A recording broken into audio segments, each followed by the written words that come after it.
Thank you.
ओम जगनेन जगमय जयन्ते देवस्थानि धर्माणि प्रतमन्नासन्नाते येनाग महिमानः ससन्तत्रे पूर्वे शान्ति देवः।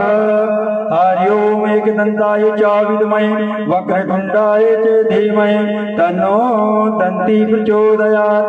ओम कात्यायने च विद्महे कन्याकुमारी च धीमहि तन्नो देवी प्रचोदयात्। ओम दशरथनन्दनाय च विद्महे सीतावराय च धीमहि तन्नो राम प्रचोदयात्। ओम जनकात्मजाय च विद्महे रामप्रियाय च धीमहि तन्नो जानकी प्रचोदयात्। ओम तत्पुरुषाय च विद्महे महादेवाय च धीमहि तन्नो रुद्र प्रचोदयात्। ओम अंजनीसुताय च विद्महे वायुपुत्राय च धीमहि तन्नो हनुमत प्रचोदयात्। ओम ज्ञानगंगाय च विद्महे पंचम वेदाय च धीमहि तन्नो श्रीमद्भागवत प्रचोदयात्। नाना सुगंधि पुष्पाणि यथा कालोद्गमानि च पुष्पाञ्जलिर्मया दत्त्वा गृह्णं परमेश्वरं सांगस्य परिवार सशक्तिका मंत्र पुष्पाञ्जलिं समर्पयामि। बोले भागवत महापुराण की, बोले राघवेंद्र सरकार की, बोले मंगल महाराज की, बोले जगदम्बे माते की, बोले अंजनी लाल की, बोले रामदेव भगवान की। जय जय श्री राधे, जय जय श्री राधे, जय जय श्री राधे। समस्त ग्रामवासी, धर्म प्रेमी बंधु, भागवत प्रेमी, रामायण रसिक सभी भक्तों से निवेदन है यथा अपने आसन पर बैठ करके भव्य दिव्य राम कथा का आनंद लेंगे।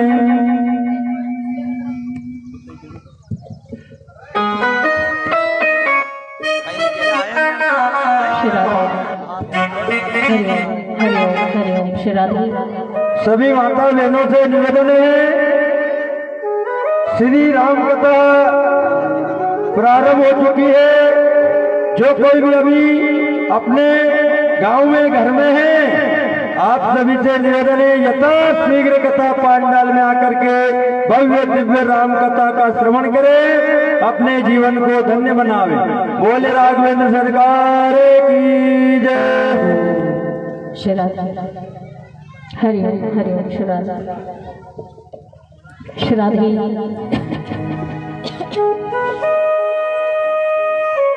श्राद्धि हरि ओम हरि ओम। श्राद्धि श्राद्धि श्राद्धि हरि ओम हरि ओम। श्राद्धि श्राद्धि श्राद्धि थोड़ी सी आवाज बढ़ाओ। श्राद्धि श्राद्धि हरि ओम हरि ओम। श्राद्धि श्राद्धि हरि ओम हरि ओम हरि ओम। श्राद्धि श्राद्धि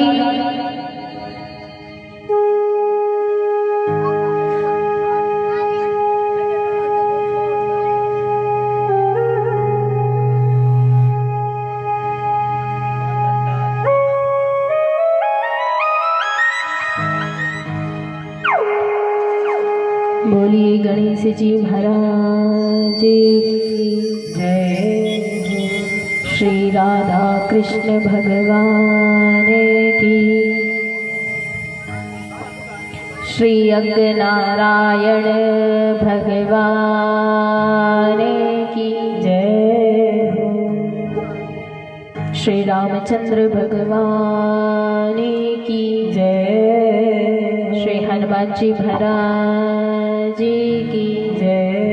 श्री सद्गुरुदेव देव भगवान की जय। गौ माता की जय। धरती माता की जय। भारत माता की जय। अपने अपने गुरु मात पिता संत जनों जय।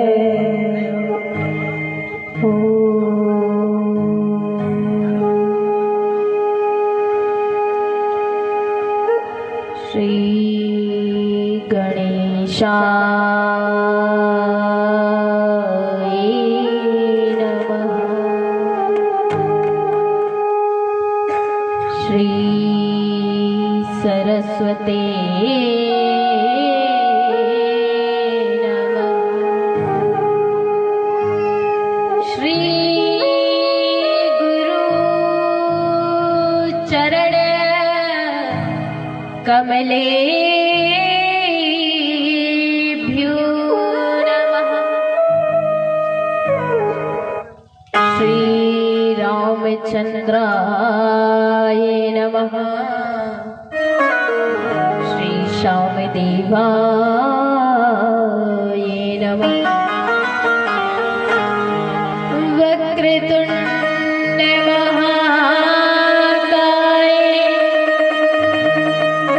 सूर्यकोटि समाप्रभा निर्विघ्नं कुरु मे देव सर्वकार्येषु सर्वदा। गुरुर्ब्रह्मा गुरुर्विष्णु गुरुर्देवो महेश्वरः। गुरुर्साक्षात् परं ब्रह्म तस्मै श्री गुरुवे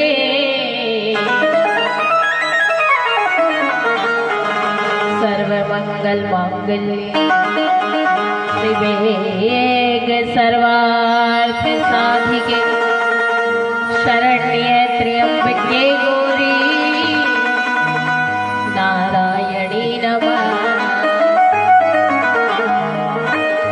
बंसी विभूषित करान्वित निर्दाभा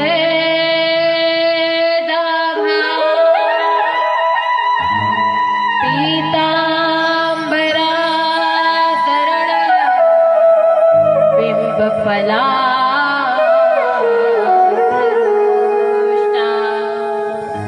पूर्णेन्दु सुंदर मुखादर विंद नेत्रा कृष्णात् परम किमपि तत्त्वमहं न जाने। कृष्णाय वासुदेवाय हरये परमात्मने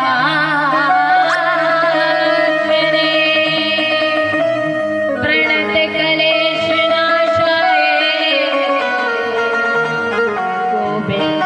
गोविन्दाय नमो नमः। राधे मेरी मात है, पिता मेरे घनश्याम, और जन्म जन्म मोह दीजियो श्री वृंदावन बाम। जय जय जय श्री राधा रमण, जय जय नवल किशोर,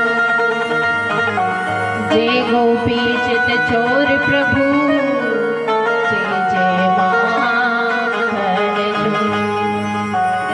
भक्ति भक्त भगवंत गुरु चतुर नाम बपुए, इनके पद वंदन किए नाशत वीर हरि।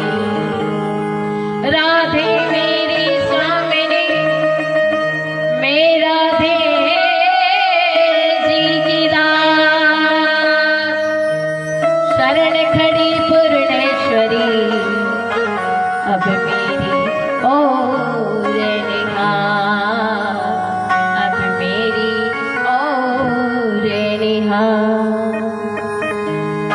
लोकाभिरामम रणरंगधीरम,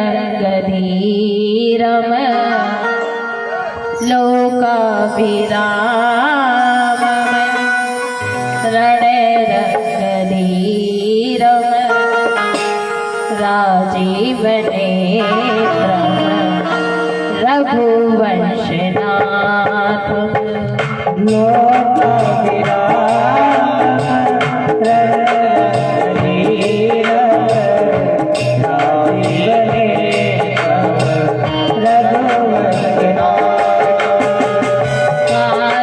कारुण्यरूपम करुणाकरं तम,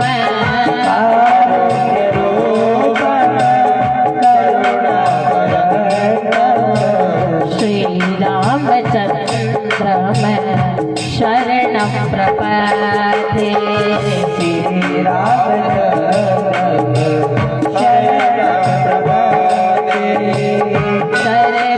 कर्पूरगौरम करुणावतारम,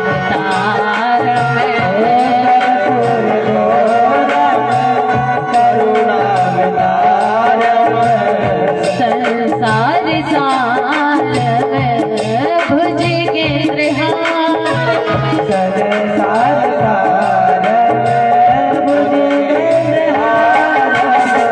सदा वसन्तं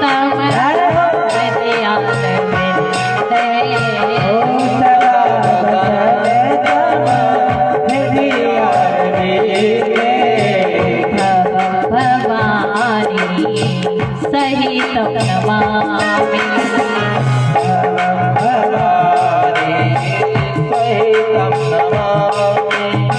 मनोजवं मारुततुल्यवेगम्,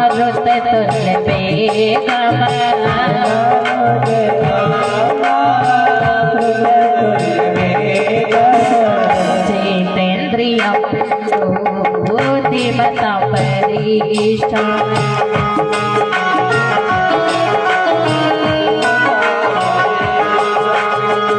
वातात्मजं वानरयूथमोख्यम्,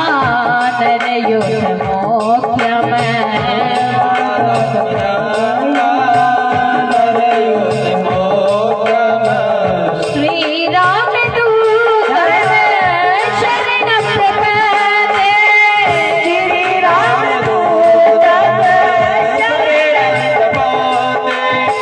राम सिया राम सिया, राम सिया राम, राम सिया राम सिया, राम सिया राम, राम सिया राम सिया, राम सिया राम, राम सिया राम सिया, राम सिया राम। श्री राम जय राम, जय जय राम, श्री राम जय राम, जय राम, श्री राम जय राम, जय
परात्पर अखिलेश्वर कारण करुणा वर्णाली भक्त वंचित श्री राघवेंद्र सरकार के श्री चरणों में वंदन करते हुए जगत जननी मां अम्बा परम्बा जगदम्बा श्री जानकी जी के श्री चरणों में वंदन करते हुए श्री हनुमंत लाल के श्री चरणों में वंदन करते हुए श्री सदगुरु देव भगवान के श्री चरणों में वंदन करते हुए हमारे जितने भी देवी देवता हैं, नगर देवता, ग्राम देवता, पितृ देवता,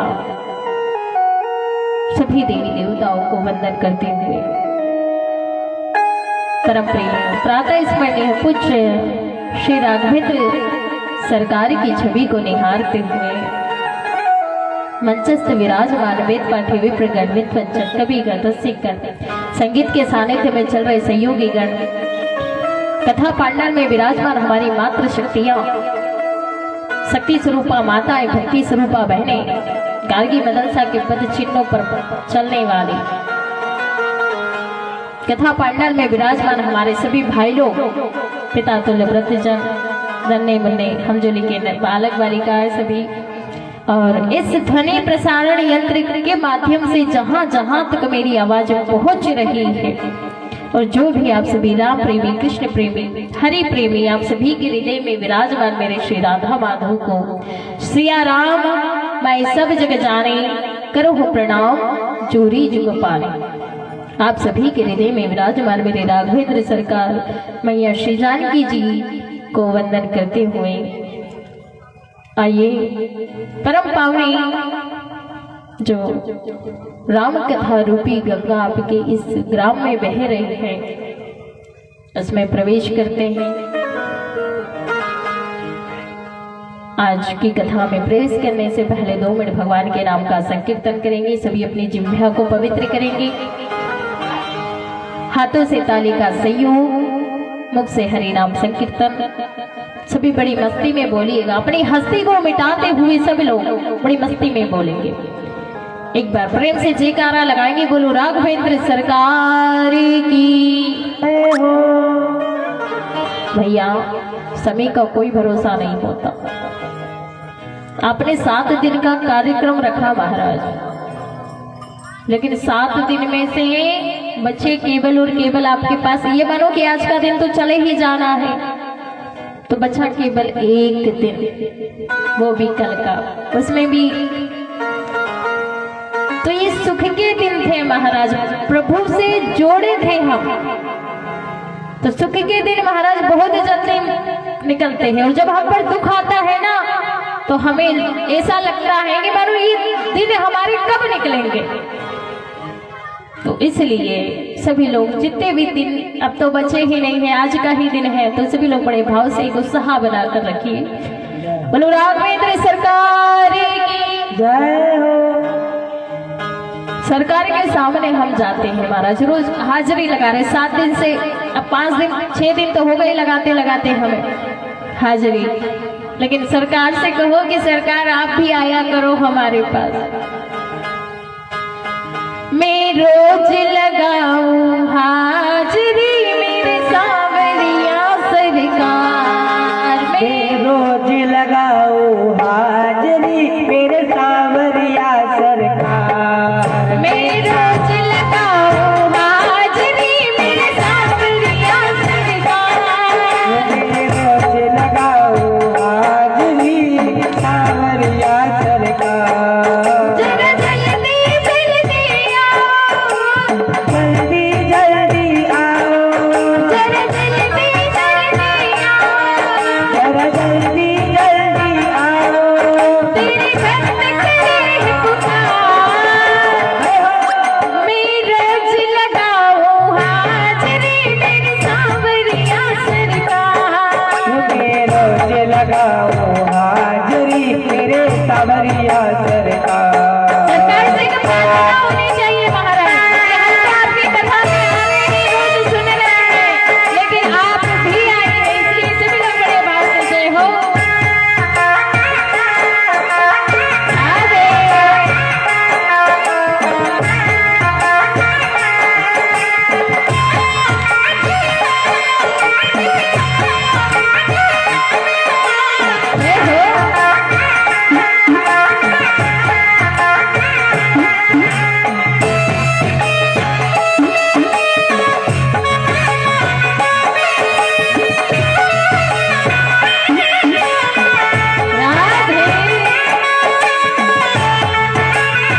सरकार में आपके दरबार में आपको बुला रहा हूँ, हाजिरी लगा रहा हूँ, लेकिन आप तो मुझे याद है, मैं तो आपकी 6 दिन हो गए कथा सुनते, लेकिन आपको मैं याद भी हूँ या मुझे भूल गए हैं।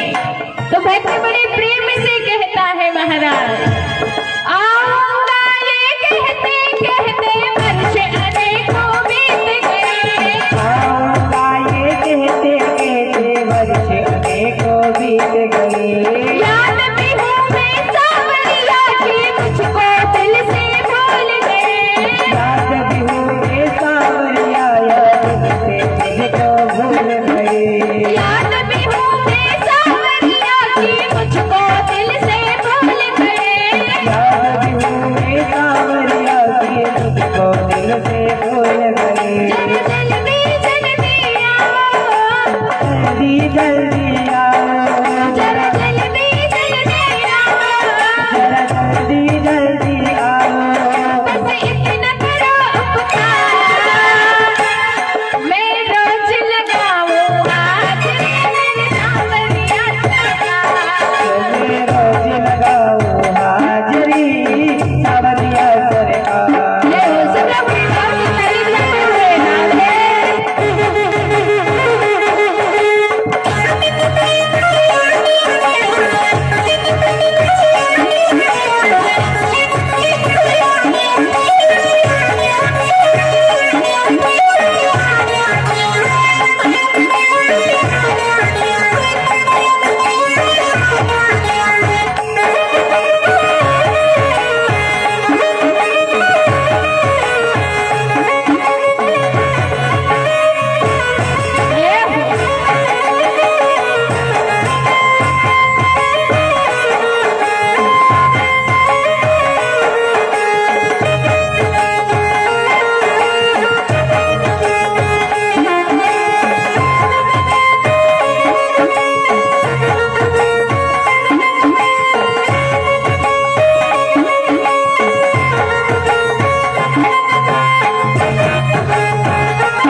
भगवान जब सुनेंगे तब ना हमारी कथा पंडाल में आएंगे महाराज और सबको दर्शन देंगे। एकदम लंबे लंबे हाथ ताली बजाते हुए सब लोग बड़े भाव से सरकार को बुलाइए। मैं रोज लगाऊं हाजिरी मेरे सांवरिया सरकार, मैं रोज लगाऊं हाजिरी मेरे सांवरिया सरकार, मैं रोज लगाऊं हाजिरी मेरे सांवरिया सरकार, हाजिरी मेरे सांवरिया सरकार, मैं रोज लगाऊं हाजिरी मेरे सांवरिया सरकार, मैं रोज लगाऊं हाजिरी मेरे सांवरिया सरकार।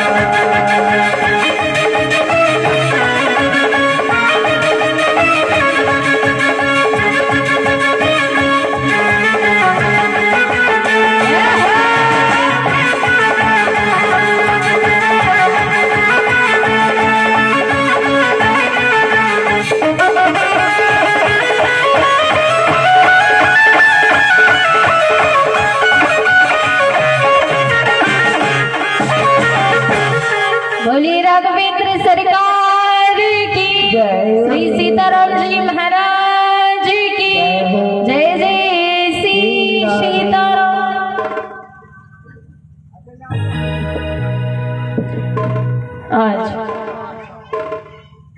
की कथा में प्रवेश करते हैं। सभी लोग बड़े भाव से, प्रेम से कथा को श्रवण करेंगे। भैया थोड़ी सी आवाज बढ़ाओ इसकी।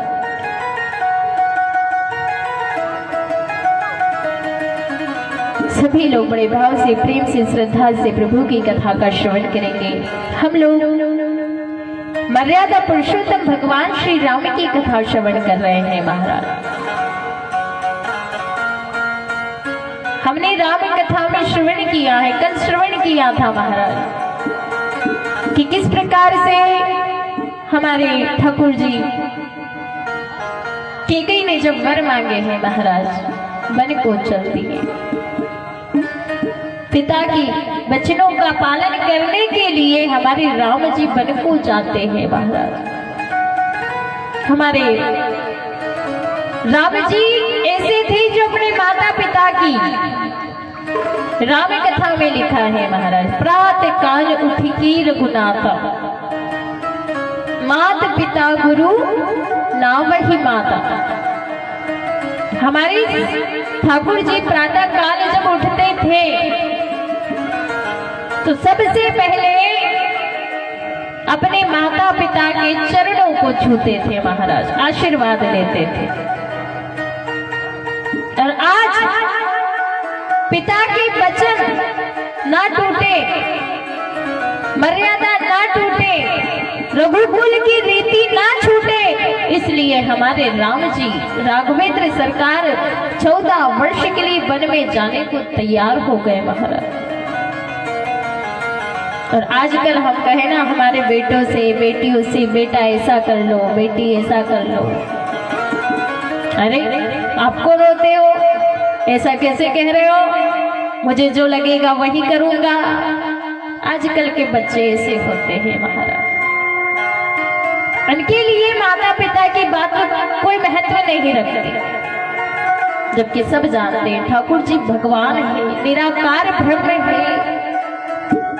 तो राम कथा हमें सिखाती है कि हम बच्चों में वो संस्कार डालें महाराज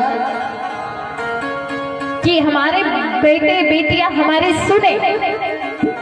आज दशरथ जी महाराज ने ऐसे संस्कार दिए महाराज, तब तो आज राम जी वन को जाने को तैयार हो गए। कहीं भी जाओ महाराज, अपने बच्चों को संस्कार दो, किस प्रकार रहना चाहिए, किस प्रकार बोलना चाहिए, कहीं जाओ तो किस प्रकार रहना चाहिए, किस प्रकार हमें भोजन करना चाहिए, किस प्रकार हमें बैठना चाहिए महाराज। सारे संस्कार बच्चों को दो। और सबसे अच्छी बात है कि अपने बच्चों को ये संस्कार दो, सबसे पहले चाहे वो कुछ पढ़ा लिखा ना हो महाराज चलेगा, लेकिन जब तक बोलने का तरीका नहीं होगा ना महाराज, तो वो सब जगह कहीं भी हो, बस उसको बोलने का मैनर से सिखाओ महाराज कि किस तरह किसी से बात करो तो कैसे बोलना चाहिए महाराज।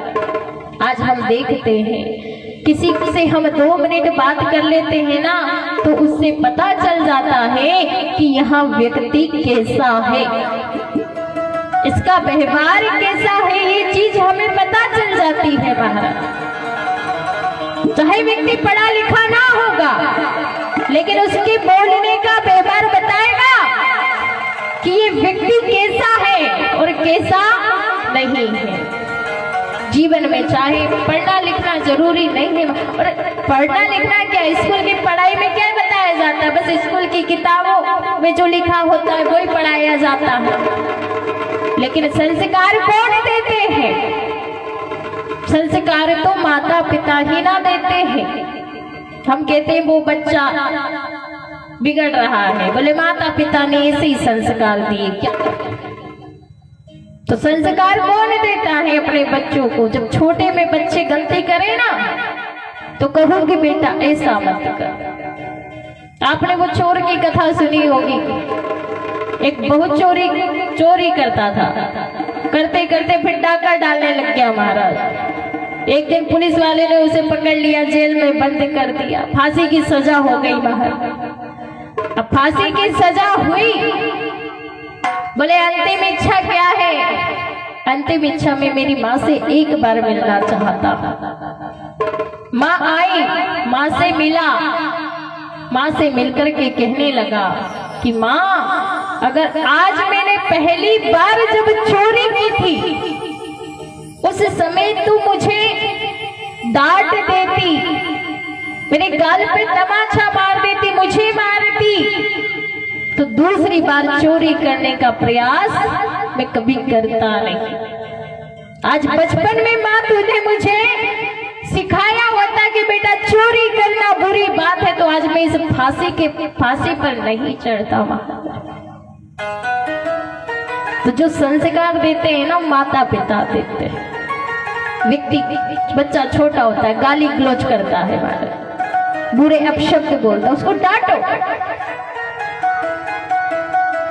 हम लोग तो मजाक में बच्चा है बच्चा है बच्चा है, बड़ा होगा तो सुधर जाएगा, इसमें रह जाते हैं, लेकिन बड़ा होकर भी वो वैसा ही बना होता है महाराज। इसलिए अच्छे संस्कार डालो। कहो बच्चों से, कहीं भी जाए, कोई संत मिले, कोई महात्मा मिले महाराज, कोई आचार्य मिले, कोई पंडित मिले महाराज, उनके चरण छुओ, आशीर्वाद लो महाराज। क्योंकि हमारे पास चाहे कितना भी पैसा हो, चाहे कितनी भी तिजोरी भरी रखी हो, चाहे कितना भी बैंक बैलेंस हो महाराज, लेकिन एक समय ऐसा आता है कि वहां ये धन रुपया पैसा कोई काम नहीं आता। उस समय आशीर्वाद ही आपकी नैया को पार लगाता है। कहीं भी जाओ, जहां भी लगे कि आशीर्वाद का सोर्स नजर आए, लगे कि आशीर्वाद लेना चाहिए महाराज, तो वहां आशीर्वाद लो। जहां कहीं भी जितनी बार झुकोगे ना, जो झुकता कौन है? झुकता वही है जो नम्र व्यक्ति होता है, जो व्यवहारशील होता है। कहते ना, झुकता वही है जिसमें जान होती है, और अकड़ तो मुर्दे की पहचान होती है। मुर्दे को कितना भी हिला लो डुला लो, वो हमेशा अकड़ के रहेगा महाराज।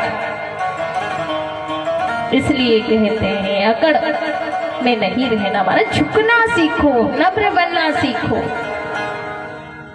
जितना हम झुकेंगे उतना ही हमारा फायदा है। अच्छे अच्छे काम हम झुक करके बना लेते। कोई अच्छा व्यक्ति हो महाराज, उससे काम निकालना हो तो 2 मिनट प्रेम की भाषा बोली, उसके आगे थोड़ा सा जी जी जी कर लिया, इतने में तो हमारा सब जो काम बन गया महाराज। तो थोड़ा झुकना सीखो, झुकोगे तो आशीर्वाद मिलेगा। और वह आशीर्वाद कब काम आएगा?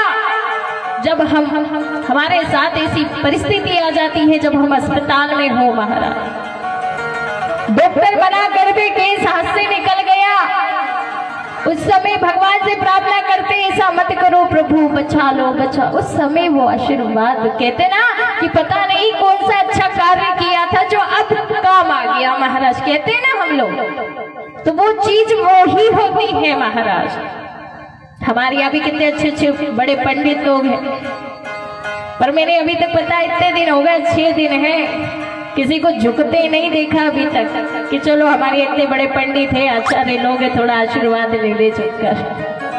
माता बहनें बड़ी समझदार है हमारी, पर उन्होंने तो लिया आशीर्वाद, कोई कह नहीं सकता माता बहनों के बारे में। तो जहां भी जाओ महाराज, पता आजकल तो आशीर्वाद लेने का तरीका ही बदल गया। पैर पहले नीचे थे, पर पैर या घुटने तक आ गए। कोई आशीर्वाद लेगा, बोले घुटना छुआ, फट से ऐसे उड़ जाएगा महाराज, ये हो गया आशीर्वाद। अब घुटने में होती है महाराज बीमारियां, अब ऐसे घुटना छुआ फिर फट से हाथ हटा लिया, तो जो आशीर्वाद देगा ना वो व्यक्ति, अब आप झुकोगे, पैर छुओगे उसके, तो सामने वाले व्यक्ति भी थोड़ा झुकेगा, आपको आशीर्वाद देगा कि भैया सदा सुखी रहो। अब झुकेंगे तो आशीर्वाद देगा, उठेंगे जब तक आशीर्वाद दे देगा। घुटना छुआ, ऐसे हाथ हटा लिया, तुम्हारे घुटने में होती है बीमारियां। चरण छुओगे तो आशीर्वाद मिलेगा, और अगर घुटना छुओगे तो पा लो बीमारियां। हमें क्या करना? हम तो कह ही सकते हैं, बस आपके जीवन में लागू नहीं कर सकते कुछ चीजें। करना ना करना आपके हाथ में है। यहाँ से कोई चीज बताई जाती है, उसको जीवन में लाओ। कोशिश ये होनी चाहिए महाराज कि हाँ, हम इस चीज में बदलाव लाएंगे, परिवर्तन। सामने वाले को मत देखो कि सामने वाला क्या कर रहा है। हम अधिकतर यही कहते रहते हैं कि वो सामने वाला तो ऐसा, सामने वाले के पास तो बड़ा सा मकान है, हमारे पास भी बड़ा सा मकान होना चाहिए महाराज। अब सामने वाला तो पैसे वाला है, पैसे की कोई कमी नहीं, बना लिया बड़ा सा मकान। अब हम भी उसकी बराबरी करें, हमारे पास भी बड़ा सा मकान हो। अब मकान बनाने के लिए पैसे भी तो चाहिए, इतना पैसा भी तो होना चाहिए। पैसे नहीं तो महाराज उसके बराबर मकान कैसे बनाएंगे? तो इसलिए कभी किसी की बराबरी मत करो। जितना प्रभु ने दिया है उतने में खुश रहो महाराज। सरकार ने जितना दिया है ना, किसी को कम नहीं दिया है। अपने आप को कभी कम मत समझा करो कि सरकार ने हमें इतना दिया।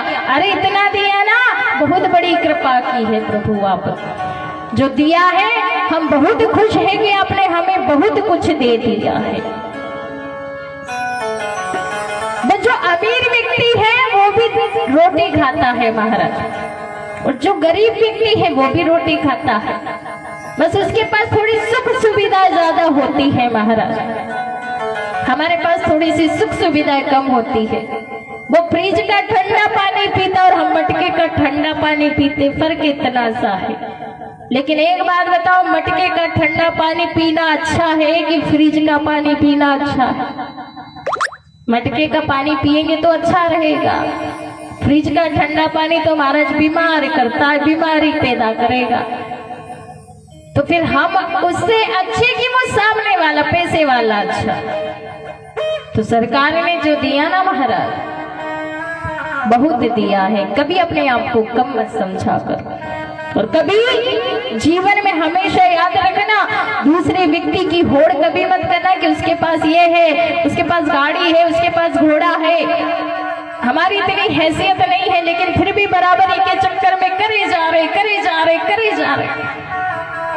कोई मतलब नहीं होता सरकार। जितना प्रभु ने दिया है, आराम से भोजन करो महाराज, 2 टाइम का भोजन करो, बढ़िया कर्म करो, अच्छे कर्म करो, भगवान की सेवा करो। ये चीजें जीवन में लाओ। रोज स्नान करो, मंदिर जाकर के आओ, आधे घंटे में स्नान हो जाता है, मंदिर में भगवान का दर्शन करके आ जाते हैं महाराज। लेकिन ये चीजें हम नहीं करते, बाकी दुनिया की सारी चीजें कर लेते हैं महाराज। ये चीजें जीवन में बहुत जरूरी। एक संस्कार महाराज अपने बच्चों को दो। ये चीजें जीवन में लाओगे तो आपको ही फायदा है महाराज, नहीं तो कष्ट किसको होता है? एक व्यक्ति कहता है कि प्रभु हमारे घर में सुख तो है, लेकिन चैन अभी तक हमें नहीं मिला। कौन सा चैन? बोले सोने वाली चैन मत समझना। गले में यदि सोने की चैन होगी महाराज तो चोरों की नजर होगी, और यदि हमारे पास हम अच्छे से सो पाएंगे, रात की नींद अच्छे से निकाल पाएंगे, तो वो सबसे बड़ा सुख है महाराज। लेकिन बड़े बड़े जो व्यक्ति होते हैं ना, वो चाहे कितना भी अमीर हो, कितने भी पैसे वाले हो, लेकिन वो रात्रि में ठीक से सो नहीं सकते महाराज। क्यों?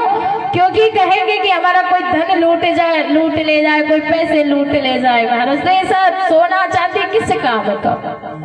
तो वो व्यक्ति कहता है मेरे घर में सुख तो है, लेकिन चैन नहीं। घर में बहू बच्चे हैं, बिजली के पंखे चलते हैं, लेकिन सुख तो है पर चैन नहीं। हमारे यहाँ पर बहू बच्चे हैं, सब है, घर भरा पूरा परिवार है, लेकिन सुख से नहीं सो पाते, चैन नहीं है हमें। हमारे मित्र कहीं आते हैं, ऊपर से सुयस सुनाकर चले जाते हैं। इन मित्रों के मिलने से हमें सुख तो है, लेकिन चैन नहीं। और जब नहीं संतोष सबर हुआ, फिर पूछे भगवान है कहाँ? दुनिया में, पूरी दुनिया में सुख ढूंढा, जब सुख नहीं मिला और अब पूछ रहा है कि भगवान कहाँ है। पूरी दुनिया में ढूंढ रहा है, नहीं संतोष सबर हुआ, फिर पूछे भगवान है कहाँ। लेकिन बिना सतगुरु के मिले सुख तो है लेकिन छेद नहीं। जब तक गुरु जीवन में नहीं आएगा ना महाराज, तब तक सुख तो है लेकिन चैन नहीं मिलेगा। ये जो दुनिया है ना, दुनिया की सारी सुख सुविधाएं है ना, ये हमें सुख तो दे सकती है लेकिन चैन से सोने नहीं देगी महाराज। और मुझे जहां तक लगता है ये चीजें तन का सुख देती है, मन से कोई व्यक्ति सुखी नहीं होता महाराज। मन से कब सुखी होगा? जब घर में शांति होगी, सुमति होगी, तब सुख होगा महाराज। जीवन में अगर ये चीज, ये सुख सुविधा नहीं मिले ना महाराज, तो बस एक ही चीज है, बोले भगवान का भजन। राम मिलन कब होसी, हरि से मिलन कब होसी, कि इस जिंदगी का कोई ठिकाना नहीं है महाराज। इसलिए मैं तो रोज ही कहती हूँ भगवान का भजन करो, इसी में सार है महाराज। कर्म करो, अच्छे कर्म करो, क्योंकि जिंदगी का कोई ठिकाना नहीं है। ये जीवन है माटी का डेरा, ये जीवन है माटी का डेरा, पानी पड़े गल जाना, इस जीवन का नहीं है ठिकाना। पानी पड़े गल जाना, इस जीवन का नहीं है ठिकाना। नहीं, इस जीवन का नहीं है ठिकाना। ये नहीं है इस जीवन का ठिकाना।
बोली राघवेंद्र सरकारी की जय हो।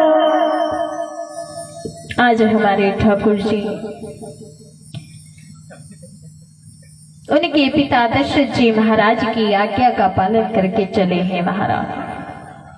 कल आप सभी ने बड़ी सुंदर सुंदर सी कथाएं श्रवण की थी कि ने किस प्रकार भगवान श्री राम ने आज लक्ष्मण जी है, मैया जानकी जी है, सभी ने वनवासियों सा वेश धारण किया है और वनवासियों सा वेश धारण करके जब चले हैं वन में, भैया केवट ने गंगा को पार करने के लिए प्रभु से कहा कि मैं चरण धोऊंगा, लेकिन एक भक्ति केवट की ऐसी मांगा नहीं, कहा नहीं प्रभु आप मुझसे कहो कि केवट चरण धो लो। बड़ा सुंदर सा प्रसंग है। केवट ने चरण धोए हैं, प्रभु ने स्वयं कहा, और जब केवट से मांगा, कहा कि मांगो क्या वरदान चाहिए, तो भक्ति का वरदान दिया। केवट को तो सब कुछ पहले से ही मिल गया महाराज। जब चरण धो रहा था केवट, तो भगवान ने जब एक चरण धोने लगा तो एक नीचे पैर रख, भगवान ने कहा कि अगर आप ऐसे चरण धोगे तो एक पैर में धूल लगेगी, फिर धोगे 100-200 बार धो लिए महाराज। तो केवट ने कहा दोनों चरण एक साथ धोएंगे। अब जब धोने लगे थे ना, तो भगवान से कहा अगर दोनों चरण एक साथ रखे हम, तो कोई सहारा चाहिए हमें पकड़ने के लिए। तो प्रभु ने कहा, राम जी ने कि हाँ तो कोई सहारा नहीं है। तो केवट ने कहा मेरे सिर पर हाथ रख लो प्रभु। आज प्रभु ने केवट के सिर पर हाथ रख दिया। बड़े बड़े देवता, बड़े बड़े ऋषि, बड़े बड़े मुनि जिनका हाथ रखने के लिए तरसते हैं महाराज, आज उन ठाकुर जी ने, भगवान श्री राम ने केवट के मस्तक पर हाथ रख दिया। केवट को तो सब कुछ मिल गया महाराज, मांगने की तो कोई आवश्यकता ही नहीं पड़ी। भगवान का हाथ उसके सिर पर रखा गया। केवट से मुलाकात की है प्रभु ने। इसके बाद आगे चले हैं। जैसे ही अगस्त ऋषि के आश्रम में पहुंचे महाराज, इधर अयोध्या में क्या चल रहा है? अयोध्या में भरत जी को पता चला, ननिहाल में थे, नानी के यहाँ थे महाराज, आए हैं अयोध्या। जैसे ही अयोध्या लौट करके आए, आज अपनी मैया के महल में गए हैं। जाकर के मैया से कहने लगे, माँ कैकेयी, तू मेरी माँ कहलाने की अधिकारिणी नहीं है, मैं किस मुंह से तुझे माँ कहूँ? आज मेरे पिता राम जी,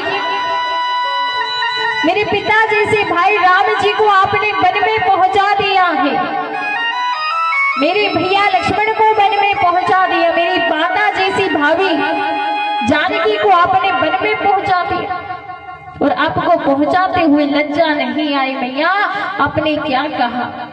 मैया आपको मैं आज से मां नहीं कहूंगा। भरत जी ने मैया कैकेयी को कहा, और हम लोग भी कैकेयी को बड़ी रोज भरी निगाह से देखते हैं कि कैकेयी ने ऐसा किया महाराज। लेकिन कहते हैं विधना तारे पर नहीं करे, कर्म की रेखा न्यारी विधना तारे पर नहीं टरे। कितना भी प्रभु कोशिश कर ले पर टाल नहीं सकते महाराज। भगवान के जीवन में 14 वर्ष का वनवास लिखा हुआ था महाराज। चाहे लाख कोशिश कर लेते, लेकिन कोई उसको टाल नहीं सकते थे महाराज। आज हम अपनी बहन बेटियों का नाम भी कैकेयी नहीं रखते हैं। सुना किसी का नाम कैकेयी हो? नहीं रखते। लेकिन कैकेयी ने जो प्यार जीवन में उससे बड़ा त्याग कोई नहीं कर सकता। आज मैया कैकेयी ने वो त्याग किया है जिससे पूरी दुनिया उनको रोज भरी निगाह से देखती है, इसी दृष्टि से देखती है मैया कैकेयी को। लेकिन भगवान राम जी की प्रसन्नता के लिए मैया कैकेयी ने वो भी स्वीकार कर लिया। एक बार जब बाल्यावस्था में हमारे प्रभु श्री राम थे, लक्ष्मण जी चारों भाई जब खेलने गए महाराज, अब खेलने गए तो सुबह से लेकर के शाम हो गई महाराज, लेकिन भगवान राम जब लौट कर नहीं आए, मैया को बड़ी चिंता हुई है। छोटे छोटे नन्हे बालक है, गए हैं, अभी तक खेल कर क्यों नहीं आए। सेवकों को पहुंचाया, भगवान ने मना कर दिया, मैं नहीं चलूंगा। मैया कौशल्या गई है, बेटा क्या हुआ, घर चलो। राम जी ने कहा मैया मेरी एक बात मानना पड़ेगी। बोले क्या? बोले एक समय ऐसा आएगा जब आपको मेरे लिए पिताजी से ये 2 वरदान मांगने होंगे, मेरे लिए आपको वनवास मांगना होगा। कौशल्या ने कहा नहीं नहीं, मैं ऐसा नहीं कर सकती राम, मैं आपके लिए वनवास नहीं मांग सकती। मैया कौशल्या ने मना कर दिया। मैया सुमित्रा गई है, मैया सुमित्रा ने भी मना कर दिया। लेकिन जब मैया कैकेयी गई है और आज मैया कैकेयी से राम जी ने कहा कि मैया आप एक समय आने पर मेरे लिए वर मांगोगी। मैया कैकेयी ने कहा राम एक बात बताओ, आप खुश तो हो गए इस वरदान मांगने से? बोले मैया मैं बड़ा खुश होऊंगा, मैं बड़ा प्रसन्न होऊंगा, आप मेरे लिए बस ये वरदान मांग लेना पिताजी से। मैया कैकेयी ने कहा राम आपकी खुशी के लिए तो मैं अपने प्राण दे सकती हूँ, ये वरदान क्या चीज है, बस आप हमेशा खुश रहो महाराज। आज वही कैकेयी ने राम जी की खुशी के लिए, उस वचन को निभाने के लिए, राम जी को जो वचन दिया है उसको निभाने के लिए आज जब भगवान बड़े हुए हैं, विवाह हुआ है, आज वो समय आया है, दशरथ जी से तो वरदान मांगे हैं महाराज। लेकिन मैया कैकेयी ने जो त्याग किया है ना, आज की वो नारी त्याग कर ही नहीं सकती महाराज। मैया कैकेयी ने वो त्याग किया और आज भरत जी कहते हैं माँ आप तो कलंकिनी हो, आज के बाद में आपको माँ शब्द कभी नहीं पुकारूंगा। एक माँ के लिए सबसे बड़ी बात क्या होती है कि उसके बेटे, उसकी बेटी उसको माँ कहे, माता कहे। और यदि हमारे बेटे बेटी हमारे सामने हो, हमसे नहीं बोले, हमें माँ नहीं कहे, तो उस माँ का जो दर्द है वो कौन समझ सकता है महाराज। लेकिन मैया कैकेयी ने वो सब कुछ स्वीकार किया है। आज भरत जी ने कहा कि माँ आपने मेरे भाई को वनवास भेज दिया है, अब राह के सारे कंटक निकल गए, अब घी के दिए जला लो। अब तो सारे कंटक निकल गए हैं, अब खूब आराम से राजमाता बनो, सब कुछ करो, मेरा भाई तो वन में चला गया। इधर श्री दशरथ जी महाराज दशरथ जी महाराज कक्ष में हैं, लेते हैं, लेकिन राम विरह में बस केवल राम जी को याद किए जा रहे, हे राम हे राम हे राम कह रहे महाराज। कोई मेरे राम को लेकर के आ जाओ, कोई मेरे राम को लेकर के आ जाओ महाराज। दशरथ जी महाराज लेते हैं। आज कहते हैं रघुनंदन आपके बिना मुझसे जिया नहीं जाता, आज मेरे ये प्राण है ना बस निकल जाए, बस अब मुझे नहीं जीना महाराज। हमारे दशरथ जी महाराज वही मैया कौशल्या बेटी ऐसा मत कहो, आप चले जाओगे तो मेरा क्या होगा, ये अयोध्या सोनी हो जाएगी।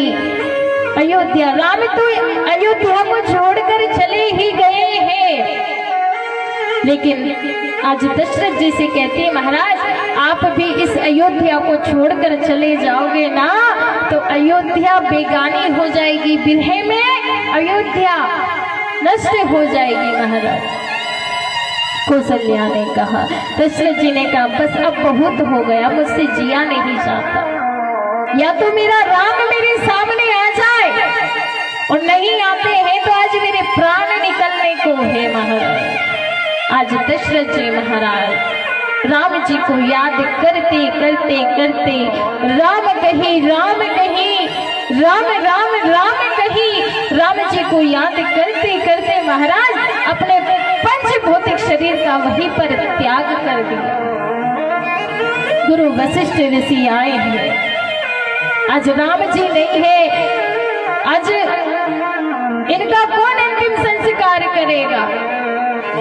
लेकिन गुरु वशिष्ठ ने कहा राम जी को लाना पड़ेगा, लेकिन कौन लेकर के आए राम जी को। राम जी तो चले गए, पता चला है अगस्त ऋषि के आश्रम में राम जी रुके हुए। भरत जी महाराज ने कहा मैं अपने प्रभु राम को लेकर के आऊंगा। आज भरत जी महाराज गए हैं लेने के लिए। राजा दशरथ जी का जो पंच भौतिक शरीर था उसे तेल में रखा गया। महाराज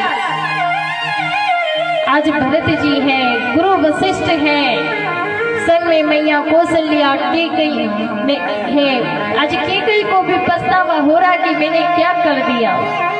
मैया सुमित्रा सारे अवधवासी आज अगस्त ऋषि के आश्रम में पहुंचे हैं। महाराज आज जैसे ही वहां पर लक्ष्मण जी को पता चला भरत आ रहा है, सारी अयोध्या वासी आ रहे हैं, तो भरत जी ने राम जी से कहा कि मुझे लगता है भरत हमें मारने के लिए आ रहा है। राम जी ने कहा नहीं नहीं मेरा भरत ऐसा नहीं हो सकता, मेरा भरत मुझे बड़ा प्रेम करता है। लक्ष्मण जी ने कहा मैं भी बाण साधता हूँ और भरत को यहीं से मार। राम जी ने कहा नहीं नहीं आने दो। भरत जी आए हैं, सब आकर के खड़े हो गए, एक के बाद एक रथ से सब लोग उतर करके आए हैं। भगवान श्री राम ने गुरु वशिष्ठ को प्रणाम किया, मैया कौशल्या को अपने गले से लगा, सुमित्रा को लगाया। कैकेयी बार बार भगवान श्री राम से क्षमा याचना कर रही है, राम घर चलो, आपके पिता की मृत्यु हो गई। लेकिन कहते हैं रघुकुल रीत सदा चली आई, प्राण जाए पर बचन ना जाए। आज पिता के वचनों का पालन करने के लिए प्रभु ने मैया कैकेयी से कहा मैं घर नहीं जा सकता माँ, और माँ आप क्षमा मत मांगो, ये सब मेरा ही किया हुआ है। आज मैया कैकेयी रो रही है प्रभु घर चलो, राम घर चलो। भरत जी को हृदय से लगाया है। भरत जी कहने लगे प्रभु आप घर चलो, पिता का अंतिम संस्कार करना है। लेकिन भैया राम ने कहा नहीं नहीं भरत मैं घर नहीं जा सकता, अब तो मैं 14 वर्ष का वनवास भोग कर ही घर आऊंगा। भरत जी ने बहुत विनती की है महाराज, लेकिन भगवान घर नहीं लौटे। भरत जी ने कहा तो मैं क्या करूं, मुझे कोई ऐसी वस्तु दो जिससे हमें लगे कि हाँ हमारे राम जी हमारे साथ में है। आज भरत जी ने राम जी की जो चरण पादुका थी महाराज, चरण पादुका ली है और ले जा करके कहाँ गए, बोले जहां नंदीग्राम वहां भरत जी राम जी के सेवक मानते हैं महाराज, राम जी स्वामी है उनके, ऐसा भाव उनके मन में है। आज नंदीग्राम में पहुंचे हैं, वहां जाकर उन्होंने जमीन से एक हाथ नीचे गड्ढा खींचा, खोदा है महाराज। आज भरत जी कहते हैं मेरे स्वामी मेरे श्री राम इस जमीन पर सोते हैं। स्वामी यदि जमीन पर सोए तो मैं सेवक हूं, मैं जमीन पर कैसे सो सकता हूं। इसलिए धरती से एक हाथ नीचे गड्ढा किया है महाराज।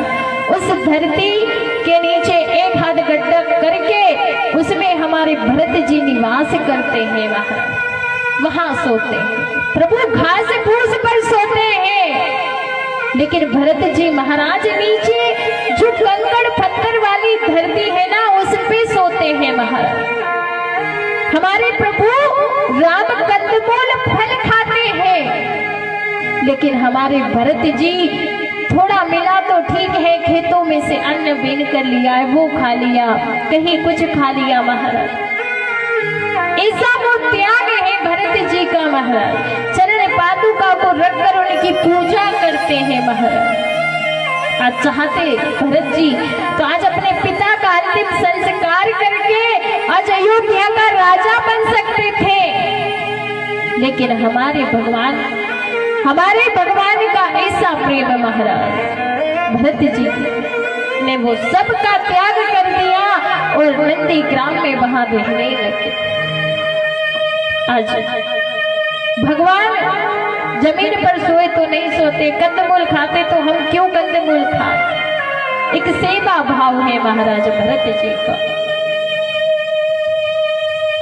भरत जी आए हैं इधर, हमारे भगवान श्री राम पहुंचे हैं। धीरे धीरे वो वनवास की यात्रा है चल रही है महाराज। और आज हमारे भगवान श्री राम पहुंच गए सीधे पंचवटी में, लेकिन पंचवटी में वहां पर मौसी जी आ गई। मौसी कौन? कृष्ण अवतार में भी मौसी जी आई थी और अब आज राम अवतार में भी मौसी आई है। कल कृष्ण अवतार हुआ था ना, उसमें मौसी आई थी। कौन थी वो? पूतना, है ना। और हमारे राम अवतार में भी आई है। बोले कौन? बोले शूर्पणखा। आज पंचवटी में हमारे सरकार पहुंचे हैं और शूर्पणखा वहां पर आ गई। शूर्पणखा कौन थी? बोले रावण की बहन थी महाराज। वहां विचरण कर रही थी। विचरण करते करते वहां पर पंचवटी में जब हमारे सरकार पहुंचे हैं, पर्णकुटी बनाई है महाराज। पर्णकुटी में राम जी रहते हैं, लक्ष्मण जी, मैया सीता जानकी निवास कर रही थी। शूर्पणखा जैसे ही आई है, आकर के जैसे ही देखा महाराज, शूर्पणखा ने देखा दोनों भाइयों को देखकर वो अधीर हो उठी है महाराज। शूर्पणखा रावण की भगनी, वो रावण की बहन थी। अब जैसे ही आई महाराज, वहां का भी बड़ा सुंदर सा प्रसंग है। आकर के राम जी से कहती है मुझसे विवाह कर लो। राम जी ने कहा नहीं नहीं, मैं विवाह नहीं कर सकता। बोले क्यों नहीं कर सकते? बोले इसलिए नहीं कर सकता कि मेरी पत्नी तो स्वयं यहाँ बैठी हुई है। ये दुबली पत्नी आपकी पत्नी है? बोले हाँ हाँ, ये मेरी पत्नी है जानकी। बोले मेरा विवाह हो चुका है और मेरा विवाह नहीं होता ना तो मैं आपसे विवाह कर लेता। रूप बदल कर गई थी शूर्पणखा महाराज। जैसे ही पहुंचे इधर, भगवान राम भी कभी कभी विनोदी स्वभाव बना देते हैं अपना। उन्होंने कहा देखो देखो, हमारा विवाह हो गया, आप भैया लक्ष्मण के पास जाओ, वो आपसे विवाह कर लेंगे। अब भैया लक्ष्मण के पास जाकर कहती है मुझसे विवाह कर लो, जबकि शूर्पणखा का विवाह हो चुका था। उनके पति का नाम था विद्युज्जिहा, लेकिन रावण ने उनके पति का वध कर दिया, मार दिया महाराज। आज उसी का बदला लेने के लिए महाराज आज वो इन लोगों के पास आई है। अगर शूर्पणखा नहीं आती तो मैया जानकी का हरण नहीं होता, और मैया जानकी का हरण नहीं होता तो रावण कैसे मरता महाराज। शूर्पणखा आई है, लक्ष्मण जी के पास जाकर के कहती है मुझसे विवाह कर लो, विवाह। लक्ष्मण जी कहते, लक्ष्मण जी ने सोचा कि राम जी ने कहा कि मेरी तो पत्नी है, मेरा विवाह हो चुका है। अच्छा, तो मतलब ये राजा है, राजा की एक ही पत्नी होगी, दो नहीं हो सकती क्या? इसलिए उन्होंने फिर से कह दिया जाओ जाओ राम जी के पास ही जाओ। एक राजा, देखो मेरा साथ विवाह करोगी तो वो मेरे भगवान है, स्वामी है, और मैं उनका सेवक हूँ। यदि मेरे साथ विवाह किया तो आपको दासी बनना पड़ेगा। शूर्पणखा ने कहा ना ना, मैं दासी ना बनूं। तो शूर्पणखा फिर राम जी के पास गई। अब बहुत देर हो गई महाराज, कभी राम जी के पास जाए, कभी लक्ष्मण, कभी राम जी, कभी लक्ष्मण। अब शूर्पणखा को आया गुस्सा। शूर्पणखा ने कहा पागल समझ रखा है क्या? विवाह की कह रही हूँ, विवाह तो नहीं कर रहे, इधर से उधर पहुंचा रहे। जो वेश बनाया महाराज असली रूप में आ गई अपने। जैसे ही असली रूप में आई, मैया सीता को मारने के लिए दौड़ी है। हमारे भैया लक्ष्मण ने कटार निकाली और उसके नाक और कान काट दिए। नाक और कान जैसे ही काटे हैं महाराज, कहने का तात्पर्य क्या कि नाक यानी कि नासिका और कान मतलब श्रुति, कर्ण, यानी कि जिसको भगवान से प्रेम ना हो, जो भगवान की कथा ना सुने महाराज, उसको भगवान के समीप रहने का कोई अधिकार नहीं है। इसलिए आज लक्ष्मण जी ने नाक और कान काट दिए महाराज। आज रोती बिलखती चिल्लाती हुई आज भैया रावण के पास पहुंची है। रावण ने कहा क्या हुआ बहन? बोले वो पंचवटी में तो राजकुमार आए हैं और बड़े वाले का विवाह भी हो गया, उनकी पत्नी है, लेकिन वो छोटे वाले ने मेरी नाक और कान काट दी। अच्छा भैया आप उन दोनों को मार करके आओ, मेरा बदला लो मां। भैया ने कहा ठीक है। अब जैसे ही महाराज, अब इधर क्या हुआ कि जैसे ही शूर्पणखा ने कहा, रावण ने मारीच को पहुंचाया।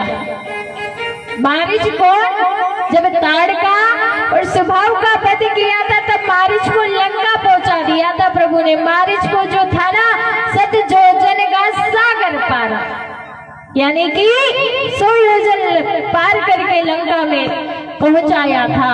वही मारीच को आज बुलाया है प्रभु ने। कैसे? बोले बड़े मृग बन करके आया है, स्वर्ण का हिरण बन करके आया है। आज रावण ने कहा कि मारीच आप जाओ और जाकर के वहां राम राम कहना, स्वर्ण मृग बन करके जाओ। अब मारीच ने कहा कि यदि आज रावण की बात नहीं मानूंगा तो भी मुझे मरना है, और आज यदि मैं मान करके बात चला जाता हूँ तो आज मुझे राम जी के हाथों से मरना पड़ेगा। इसलिए रावण के हाथों से मरना, इस दुष्ट के हाथों से मरने से अच्छा है कि मैं राम जी के हाथों से मर जाऊं। इसलिए आज जो मारीच आया है, स्वर्ण मृग बनकर के जैसे ही आया, आज कुटिया के पास आकर के कहने लगा, वहां घूम रहा था, फिर रहा था महाराज। जैसे ही हमारी मैया जानकी की दृष्टि उस स्वर्ण मृग पर पड़ी है, मैया जानकी ने कहा राम जी मुझे वो मृग चाहिए, सोने का हिरण चाहिए महाराज। जैसे ही राम जी उसके पीछे बाण लेकर, धनुष बाण लेकर के दौड़ने लगे हैं, तो वो दौड़ता आगे पहुंच गया महाराज। अब वो मारीच क्या करता है, थोड़ी देर रुक जाता है, फिर दौड़ लगाने लगता है, फिर रुक जाता है, फिर दौड़ लगाने लग जाता है। राम जी ने कहा भैया या तो तुम दौड़ते ही रहो या फिर एक जगह रुक जाओ। तो आज मारीच कहता है प्रभु आज मैं जो दौड़ लगा रहा हूं ना, ये मेरा भाग्य है, और आज जो मैं रुक रुक कर आपको देख रहा हूं ना, ये मेरा भाव है। आज मेरे भाग्य ने मुझे मजबूर कर दिया। आज रावण ने कहा कि तुम्हें जाना पड़ेगा, मेरा भाग्य ही ऐसा है, नहीं तो वो मार देता। उसके हाथों से मरने से अच्छा मैं आपके हाथों से मर जाऊं प्रभु। आज मारीच कहता है कि आज मैं अपने भाग्य की वजह से भाग रहा हूं, लेकिन मन में आपके दर्शन करने की बड़ी इच्छा, एक भाव है, इसलिए रुक रुक कर आपकी छवि को देखता जा रहा हूं। आज मारीच कहता हे राम हे राम हे राम। जैसे ही राम की आवाज मैया जानकी के कानों में पड़ी है, लक्ष्मण जी से कहती आपके भाई संकट में है, जाओ उन्हें बचाकर लेकर आओ। भैया लक्ष्मण ने कहा नहीं नहीं कोई संकट नहीं है। बोले नहीं नहीं आप जाओ तो सही। भैया लक्ष्मण ने लक्ष्मण रेखा बनाई और मैया जानकी से कहा है कि इस लक्ष्मण रेखा से बाहर नहीं आना है आपको। आज लक्ष्मण जी भी जब गए हैं, आज रावण ने जो स्वर्ण का मृग मारीच जो भेजा है, आज जो वो राम राम कर रहा है, सुनकर भैया लक्ष्मण भी अपने हाथों में धनुष बाण चढ़ाया है और गए हैं बाहर। इतने में इधर क्या हुआ, हमारे रावण ने अपने पुष्पक विमान को बुलाया है और विमान लेकर के इधर मैया के सामने आकर के भिक्षा मांगने लगा, साधु का वेश बनाया। देखो रावण जब मैया से भिक्षा मांग रहा है आज, तो साधु का वेश बनाया है, संत का वेश बनाया है। आज मैया से कहता है भिक्षाम देहि, मुझे भिक्षा दो। मैया ने कहा ठीक है भिक्षा ले लो, लेकिन जो लक्ष्मण रेखा थी उससे बाहर जब मैया नहीं आई महाराज, आज रावण जिद करता है कि इस लक्ष्मण रेखा से बाहर आओ तब जाकर के मैं भिक्षा लूंगा। लेकिन लक्ष्मण रेखा पार कैसे करे मैया जानकी, और यदि पार नहीं करती तो आज एक संत एक महात्मा उनके द्वार से खाली हाथ लौट जाता महाराज। संत चाहे जैसे भी हो कैसा भी हो, हमारे घर के द्वार से कभी कोई खाली हाथ ना लौटे, हमेशा ये प्रयास हमारा होना चाहिए महाराज।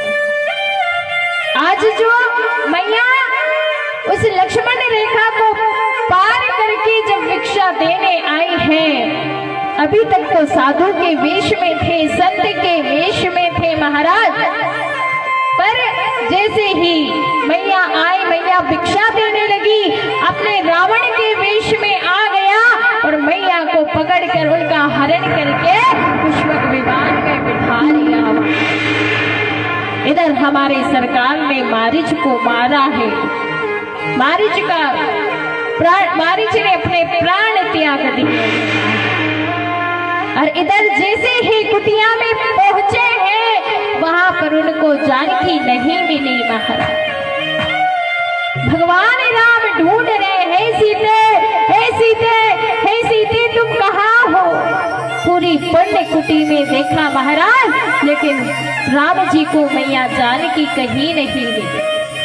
आज राम और लक्ष्मण चले हैं, पूछ रहे सबसे, कहीं लताओं से पूछ रहे हैं, कहीं वृक्षों से पूछ रहे हैं, सबसे पूछ रहे हे ठग ठग हे मधुकर श्रेणी, तुम देखी सीता भृगनेनी, क्या आपने मेरी पत्नी सीता को देखा है क्या। आज पूरे वन में ढूंढ रहे हैं महाराज। समय की तो बात है, एक समय था जब हमारे भगवान राम जी अयोध्या में रहते थे, लेकिन समय बदला और आज ऐसा समय आया कि आज मैया को खोजना पड़ रहा है महाराज। तुलसी नर का क्या बड़ा समय, बड़ा बलवान, काबा लूटी गोपिया और वही अर्जुन वही वान। समय समय की होते हैं और समय समय की बात, एक समय का दिन बड़ा और एक समय की रात।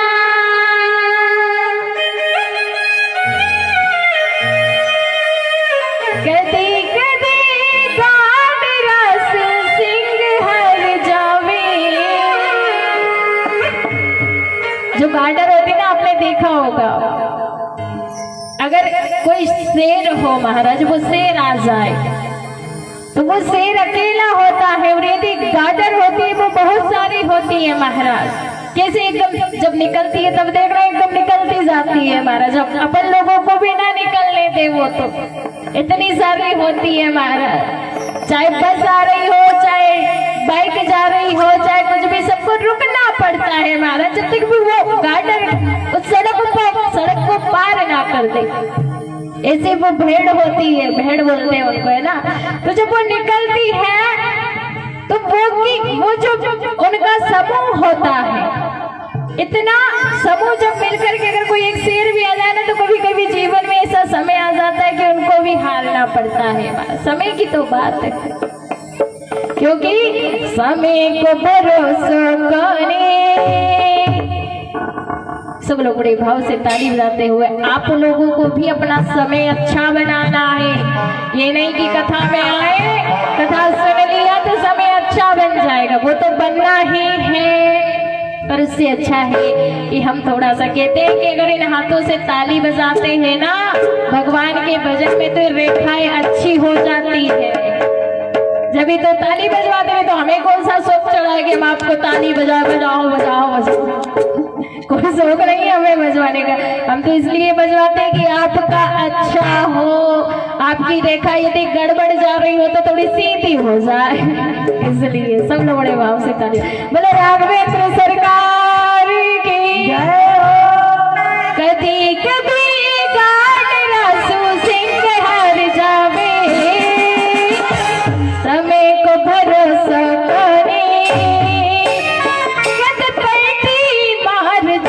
समय को भरोसा करे, कभी पहली बार जावे, समय को भरोसा करे, कभी पहली बार जावे, समय को भरोसा करे, कभी पहली बार जावे, समय को भरोसा करे, कभी पहली बार जावे, कभी कभी गाड़रासू सिंह हार जावे, कभी कभी गाड़रासू सिंह हार जावे, कभी कभी गाड़रासू सिंह हार जावे, कभी कभी गाड़रासू सिंह हार जावे,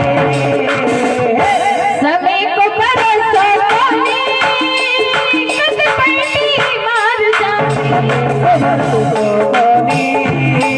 कभी पलटी मार जावे। राजा रामचंद्र भगवान की।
दशरथ जी महाराज ने सोचा राज्याभिषेक करूंगा राम जी का, लेकिन आज उनके साथ भी समय बदला और क्या हो रहा